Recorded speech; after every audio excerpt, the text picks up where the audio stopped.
नमस्कार विद्यार्थी मित्रांनो, मी आज तुम्हाला ट्रायंगल कन्स्ट्रक्शन शिकवणार आहे. त्याच्यामधला प्रकार 1 टाईप 1 इफ 3 साईड गिवन हे आपण एक्झाम्पल घेऊ. या प्रकारचं एक्झाम्पल घेतलं आपण. In triangle ABC, AB is equal to 5 सेमी, BC इज इक्वल टू 6 सेमी, AC इज इक्वल टू 4.5 सेमी, then construct the triangle ABC.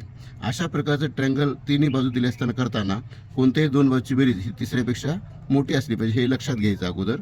आता आपण ह्याला कन्स्ट्रक्ट करणार आहोत. तीन बाजू दिले असताना कोणतीही एक बाजू अगोदर घ्यायची. आपण आता काय करू, BC हा एक बेस म्हणून आपण घेऊ. BC दिले आपल्याला 6 सेमी. आपण अगोदर इथं 6 सेमी घेणार आहे. लक्षात घ्या व्यवस्थित. या पद्धतीनं व्यवस्थित 6 सेमी घ्यायचे. इथं पॉईंट करायचा, इथं डॉट करायचा आणि अशा पद्धतीनं 6 सेमी घ्यायचं. आता या ठिकाणी आपण BC घेतो, याला नाव देऊन टाकू BC. आता या ठिकाणी हे 6 सेमी.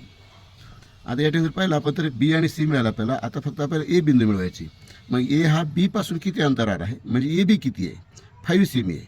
मग आपण काय करू, आता 5 सेमी घ्यायचे आपल्याला कंपासमध्ये, चॉकमध्ये.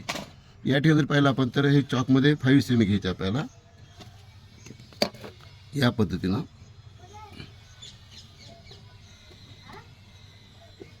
हे 5 सेमी घेतलं आपण इथं.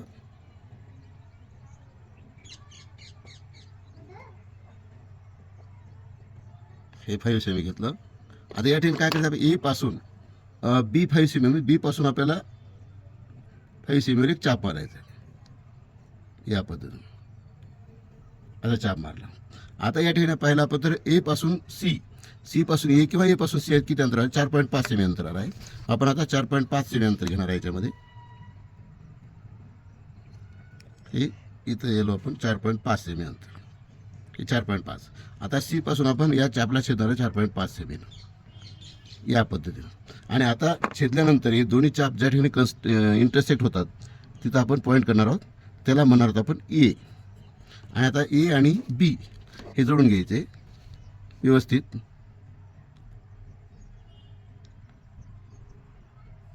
हे A आणि B जोडलं.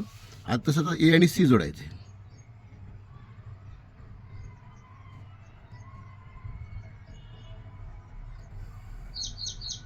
या पद्धतीने AB किती आहे, 5 सेमी आणि हे 4.5 सेमी, 4.5 सेमी.